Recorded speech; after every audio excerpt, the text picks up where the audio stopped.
కొత్త పార్టీపై కవిత కీలక ప్రకటన చేశారు. ఏప్రిల్ 25న ఉదయం 10 గంటలకి పార్టీ ప్రకటన చేశారు కవిత. మేడ్చల్, మునీరాబాద్ లో పార్టీ ఆవిర్భావ వేడుక ఉండనుందని తెలిపారు. శ్రీరాముని దయతో అందరినీ కలుపుకుని పోయే పార్టీ అని తెలిపారు. సర్వోదయ తెలంగాణ కోసం కొత్త పార్టీ నెలకొల్పుతున్నామని, మార్పు కోరుకునే అభ్యుదయవాదులంతా కలిసి రావాలని కోరారు కవిత. ఏప్రిల్ 25వ తారీఖు నాడు ఉదయం 10 గంటలకు ముహూర్తం ఉన్నది.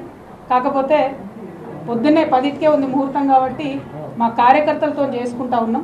మేడ్చల్లో మునీరాబాద్ అనేటటువంటి ఒక ఊరిలో, మేడ్చల్లో మునీరాబాద్ అనేటటువంటి ఒక ప్లేస్లో ఓఆర్ఆర్ దగ్గర ఉంటుంది. చాలా పెద్ద ఫంక్షన్ హాల్ దొరికింది, 20 ఎకరాలు ఉన్నట్టుంది. మా కార్యకర్తల కాడికే ఒక 30-35 వేల మంది పడతారు. మిగతా జనరల్గా పబ్లిక్ మీటింగ్ మళ్ళీ పెట్టుకుంటాం పొద్దున 10కి. కాబట్టి మా జాగృతి వాళ్ళు సిస్టమేటిక్ కార్యకర్తలు, ప్రతి గ్రామంలో ఉన్నటువంటి జాగృతి కార్యకర్తలు, ఉద్యమకారులు, ప్రజాస్వామ్యవాదులు, ఈ రాష్ట్రంలో రాజకీయాల్లో మార్పు రావాలనుకునే వాళ్ళందరినీ కూడా మనస్ఫూర్తిగా ఆహ్వానిస్తూ ఉన్నాం. ఏప్రిల్ 25వ తారీఖు, వచ్చే నెల ఏప్రిల్ 25వ తారీఖు నాడు మార్నింగ్ 10 o'clockకి మేము జెండా ఆవిష్కరణ చేసి మా పార్టీ పేరు చెప్తాము. మంచి ముహూర్తం ఉంది, మీ అందరికీ తెలుసు. నేను ముహూర్తాలని బలంగా నమ్ముతా.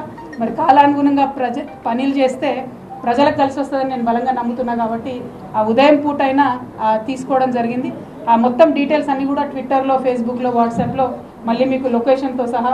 ఆ హాల్ పేరు ఆద్య కన్వెన్షన్, అద్వయ కన్వెన్షన్, మునీరాబాద్. మార్నింగ్ 8 కల్లా మన కార్యకర్తలందరూ చేరుకోవాలి. ఎందుకంటే 8 నుంచి మనం అందరం కొంత మాట ముచ్చట వేసుకొని 10కి ముహూర్తం ఉంటుంది కాబట్టి 10కి లాంచ్ చేసుకుందాం. ఆ మొత్తం 18 ఎకరాల్లో కూడా మరి ప్రాంగణాలు ఎట్లుండాలి, స్టేజ్ ఎట్లుండాలి, మేము మా ప్రాంగణానికి ఎవరి పేరు పెట్టుకుంటాం. ఎందుకంటే మేము జయశంకర్ సార్ని ప్రాణంగా కొలుసుకుంటాం, మీ అందరికీ తెలిసిందే. జయశంకర్ సార్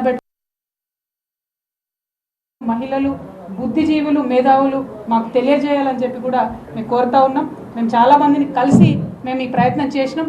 అయినప్పటికీ ఏదైనా చిన్న విషయం, అంశం మిస్ అయి ఉంటాం కాబట్టి మీ అందరి దగ్గర కూడా మేము ఫీడ్బ్యాక్ తీసుకోవడానికి ఒక వాట్సాప్ నెంబర్ కూడా సపరేట్గా ఇవ్వబోతా ఉన్నాం. దానికి మెసేజ్ చేయొచ్చు, ఈమెయిల్ కూడా చేయొచ్చు అని చెప్పి మిమ్మల్ని అందరినీ నేను రిక్వెస్ట్ చేస్తున్నా. అయితే ఈ వచ్చే 28 రోజులలో తెలంగాణ వ్యాప్తంగా అనేక మంది వ్యక్తులతోని, శక్తులతోని, పత్రికల వాళ్ళతో, అందరితోని స్వయంగా మేము ఒక డెలిగేషన్ వెళ్ళి అందరినీ కూడా కలుస్తాం.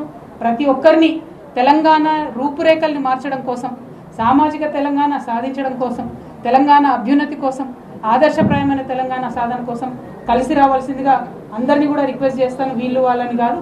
సో ఈ 28 డేస్ ఇవన్నీ కూడా చేస్తూ లాస్ట్కు గంగా స్నానం చేస్తాం, వారణాసికి పోతాం, శివుడికి అభిషేకం చేస్తాం. ఆ తర్వాత వచ్చి పార్టీ ప్రకటన చేస్తాం. ఎందుకంటే మనుషులు ఎంత చేసినా కూడా ఆ దేవుడిది కూడా మనకు పర్మిషన్ ఉండాలి, ఆయన తోడు ఉండాలి. కాబట్టి ఇవాళ శ్రీరామనవమితో అనౌన్స్మెంట్తో మొదలు పెట్టుకున్నాం. శివుని అభిషేకం కాశీలో వేసుకొని ఆ తర్వాత 25వ తారీఖు నాడు పార్టీని లాంచ్ చేస్తాం. పార్టీ జెండా, పేరు, ఎజెండా అన్నీ ఆ రోజు చెప్తాం.